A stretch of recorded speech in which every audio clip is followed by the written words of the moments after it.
السلام عليكم ورحمة الله وبركاته. الحمد لله والصلاة والسلام على سيدنا محمد وعلى آله وصحبه أجمعين. أما بعد. எல்லாம் வல்ல அல்லாஹ்வின் மாபெரும் கிருபையினால் புனிதம் நிறைந்த ரமலான் மாதத்தினுடைய 16ஆம் நாளின் தராவியை நிறைவேற்றி இருக்கின்றோம். அல்ஹம்துலில்லாஹ். அல்லாஹ் ரப்புல் ஆலமீன் நம்முடைய எல்லா விதமான அமல்களையும் அவனால் அங்கீகரிக்கப்பட்டதாக ஆக்கி அருள் புரிவானாக. ஆமீன். நேற்றைய தினத்தின் தொடர்,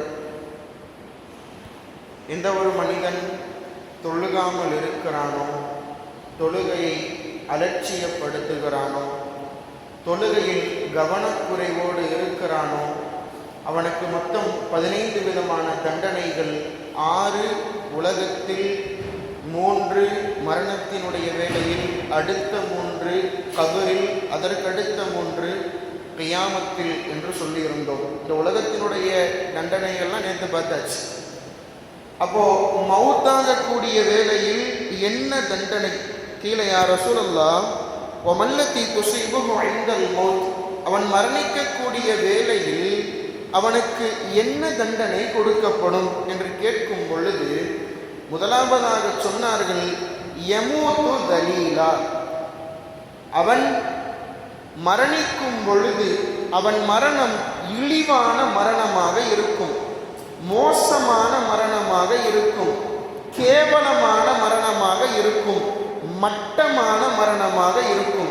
இது முதல் தண்டனை.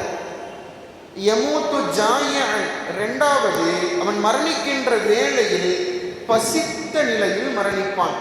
பசினா நம்ம நினைக்கிற பசி கிடையாது, கொடூரமான கொடுமையான பசியில் அவன் மரணிப்பான். மூன்றாவது யமூத்து அத்ஷான், தாகம், கடுமையான தாகத்தில் மரணிப்பான். தாகம்னாலும் நம்ம நினைக்கிற தாகம் இல்லை. இந்த தாகத்துக்கு விளக்கம் எழுதுவார்கள், இந்த உலகத்தில் ஓடக்கூடிய ஒட்டுமொத்த ஆறுகளில் இருக்கும் தண்ணீர். உலகத்தில் நிறைய ஆறுகள் ஓடுகிறது, எங்கு பார்த்தாலும் எந்த ஊர்லயும் ஆறு இல்லாம இருக்காது, ஒரு ஓடையாவது இருக்கும். ஒட்டுமொத்த உலக ஆறுகளினுடைய தண்ணீரை எடுத்து அவனுக்கு குடிக்க கொடுத்தாலும் அவன் தொண்டையில் இருக்கும் தாகம் தீராது. அந்த அளவிற்கு கடுமையான தாகத்தால் அவன் மரணிப்பான். இது மூணாவது தண்டனை. முதல் என்னது? மோசமான மரணம். இரண்டாவது பசியுள்ள மரணம். மூணாவது தாகமுள்ள மரணம். இது மூணு எப்போ? மௌத்தாகக்கூடிய நேரத்தில். சரி, கபருக்குள்ள வச்சதுக்கு அப்புறம் என்ன நடக்கும் அப்படின்னா, முதலாவதாக சொல்லுகிறார்கள், யலீகுல்லாஹு அலைஹி கபரா, அல்லாஹ் ரப்புல் ஆலமீன் அவன் கபரை நெருக்கடியான கபராக ஆக்கிடுவான். நம்ம ஏற்கனவே கபர் அப்படிதான் இருக்கும், உள்ள வச்சு மண்ணள்ளி போட்டா திரும்பவும் முடியாது, ஆடவும் முடியாது, அசையவும் முடியாது. அப்படிதான் நம்ம கபரை தோன்றோம். அப்படி இருக்கிறப்போ அல்லாஹ் அந்த கபரையும் நெருக்கடி ஆக்குகிறான். ஹதீஸ்கள் எந்த அளவுக்கு வரும் அப்படின்னா, 2 புஜத்தினுடைய எலும்புகள் ஒன்றுக்கு ஒன்று பின்னி திணைந்து எலும்புகள் எல்லாம் நொறுங்கி போகும் அளவிற்கு கபரு நெருக்கடியாக்கப்படும். இந்த 2 தோல் இருக்கு இல்லையா, இந்த 2 எலும்புகளும் அப்படியே அந்த கபரு நெருங்க கிட்ட வருமா, வந்து வந்து வந்து அந்த 2 எலும்பு ஒட்டி எலும்பு எங்க இருந்துச்சுன்னு தெரியாத அளவுக்கு சிதைந்து போகும் அளவிற்கு கபரு நெருக்கடியாகும். இது ஒண்ணு சொல்லிட்டு கீழே இன்னும் சொல்லப்படுகிறது. இது முதல் தண்டனையினுடைய அடுத்த வகை. இரண்டாவது இல்ல, முதல் தண்டனையின் அடுத்த வகை.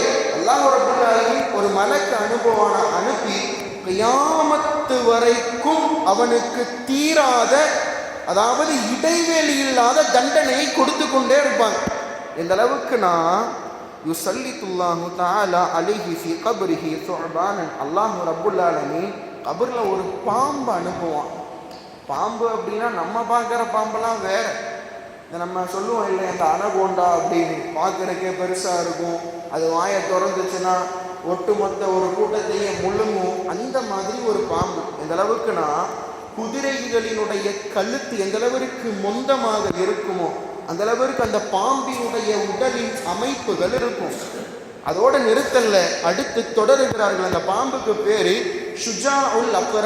அந்த பாம்போட பேரே அதுதான், அஷுஜாஉல் அக்ரங்கிறது அந்த பாம்போட பேரு. அதன் 2 கண்களும் நெருப்பு கங்குகள், அப்படி நெருப்பு அந்த 2 கண்ணிலையும் பத்தி எரிஞ்சிட்டு இருக்கும். அந்த பாம்புக்கு என்ன இருக்குமா? நகங்கள் இருக்குமா. இந்த பாம்புக்கு நகங்கள் இருக்கும். அந்த நகங்கள் ஃபுல்லா இரும்பினாலான நகங்கள், இரும்பினாலான நகங்கள். இந்த நகத்தினுடைய அளவை விவரிப்பார்கள்.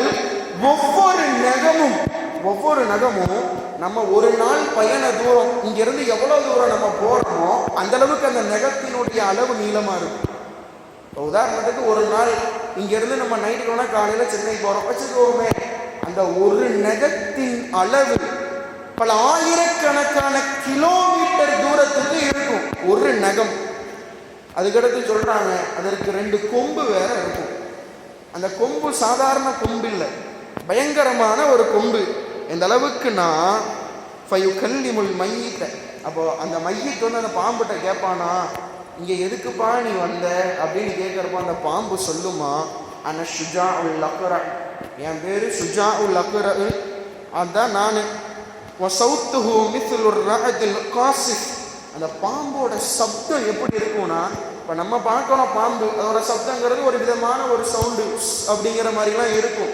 இந்த பாம்பினுடைய சப்தம் எப்படி இருக்கும்னா, ஒரு இடி இடிக்கிற போது இருக்கக்கூடிய சப்தம். இடி என்றால் சாதாரண இடி அல்ல, அந்த இடி இடிந்தால் உலகம் துவடுபடியாகி போகும். அப்பேற்பட்ட ஒரு இடியின் சப்தம் எப்படி இருக்குமோ அதற்கு நிகராக அந்த பாம்பினுடைய சப்தம் இருக்கும். அந்த பாம்பு சொல்லுமா, வயகூலு லஹு அமரனி ரப்பி அன் அضربك على تضييع الظهر من الصلاه الظهر الى صلاه العصر. அல்லாஹ் என்ன அனுப்பிச்சிருக்கிறான். ஏன் தெரியுமா? லொஹுர் வக்து வந்துச்சு. அன்னைக்கு நீ உலகத்தில் இருக்கும்போது லொஹுர் வக்து வந்துச்சா, நீ என்ன பண்ண? லொஹுர் தொழுகாம அஸ்ர் வரைக்கும் சும்மா தானே இருந்த. தொழுகலான் தள்ளி தள்ளி போட்டியே. நீ லொஹுரு தொழுதியா? நீ தொழவில்லை. நீ லொஹுரு தொழுகாததற்காக வேண்டி உன்னை ஒரு கொத்து அப்படின்னு ஒரு கொத்து கொத்தும். நம்ம சொல்லியிருந்தோம் அதன் நகங்கள் எந்த அளவிற்கு பயங்கரமாக இருக்கும்னு சொல்லியிருந்தோம். இந்த நகத்தை வச்சு ஒரு கிளி, வாயை வச்சு ஒரு கொத்து, அதை கொம்பை வச்சு ஒரு கொத்து, இது 3 நடக்கும். அடுத்து இது 1 முடிஞ்சிருச்சா, மீண்டும் மறுபடியும் கேட்குமா? மறுபடியும் கேட்கும். وَأَضْرِبُكَ عَلَى تَضْعِيعِ صَلَاةِ الْعَصْرِ مِنْ صَلَاةِ الْعَصْرِ إِلَى صَلَاةِ الْمَغْرِبِ. அஸ்ர் தொழுகை வந்துச்சா அன்னைக்கு, நீ தொழுகலான்னு நினைச்சியா? கடைசியில மகரிபு நேரம் வந்துருச்சா, நீ அஸ்ர் தொழுகையை தொழுகாம இருந்த இல்லையா? மீண்டும் உன்னை கொத்துகிறேன். 2வது தடவையும் கொத்து, நகத்துல குத்து, கொம்பினாலும் குத்து. இது 2. மீண்டும் கேட்குமாம், மகரிபின் வக்து வந்ததில்லையா? இஷா வரைக்கும் பிற்படுத்தி நீ தொழவில்லை, உன்னை கொத்துகிறேன். இஷா வக்து வந்துச்சு, அதையும் நீ தொழுவியா? தொழவில்லையே. ஃபஜ்ர் வரைக்கும் கடத்தினாயே, அதனால் அதற்காகவும் உன்னை நான் கொட்டுகிறேன். ஃபஜ்ர் வக்து வந்துச்சே, ஃபஜ்ர் வக்து முடிகிற வரைக்கும் நீ சும்மா தானே இருந்த. எந்திரிச்சுட்டு தொழுகணும்னு நினைச்ச, மீண்டும் நீ படுத்து தூங்கிட்ட இல்லையா? அதற்காகவும் கொத்துகிறேன் அப்படின்னு சொல்லிட்டு இதோட முடியாது. எத்துணை வக்துகள், எத்துணை நாட்கள் அவன் பிற்படுத்தி இருந்தானோ, அந்த ஒவ்வொரு வக்திற்கும் அந்த பாம்பு அவனை விடாமல் கொத்திக் கொண்டே இருக்கும். எந்த அளவுக்கு அப்படின்னா, அது ஒரு கொத்துச்சுன்னா அந்த நகம் எந்த அளவுக்குன்னா 70 முழம் அளவிற்கு அந்த பூமிக்குள்ள பதியுமா.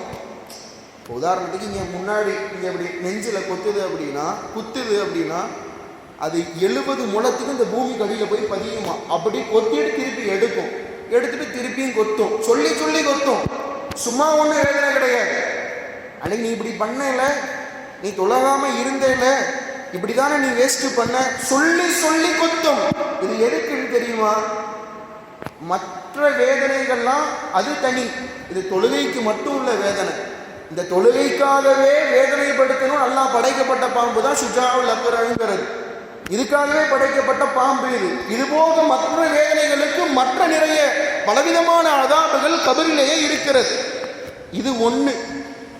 அடுத்து எழுதுகிறார்கள், இது எந்த அளவுக்கு அப்படின்னா, கியாமத்து வரைக்கும் இந்த பாம்பு அவனை கொத்திக்கிட்டே தான் இருக்கும். கியாமத்து வரைக்கும் இந்த பாம்பு அவனை கொத்தி கொண்டே இருக்கும். அல்லாஹ் ரப்புல் ஆலமீன் எல்லோருடைய நிலைமைகளையும் இது போன்ற கொடூரமான நிலைகளை விட்டும் பாதுகாப்பானார். இன்னும் நிறைய விஷயம் இருக்குது. இன்ஷா அல்லாஹ் இதே தலைப்பு எதிர்வரும் நாட்களில் தொடருவோம். அல்லாஹ் ரப்புல் ஆலமீன் விளங்கக்கூடிய நசீபை தந்தருள் புரிவானாக. பிஹக்கி ஹபீபிஹி ஸல்லல்லாஹு அலைஹி வஸல்லம். வ ஆகிரு தஅவானா அல்ஹம்துலில்லாஹி ரப்பில் ஆலமீன். வஸ்ஸலாமு அலைக்கும் வரஹ்மத்துல்லாஹி வபரகாத்துஹு.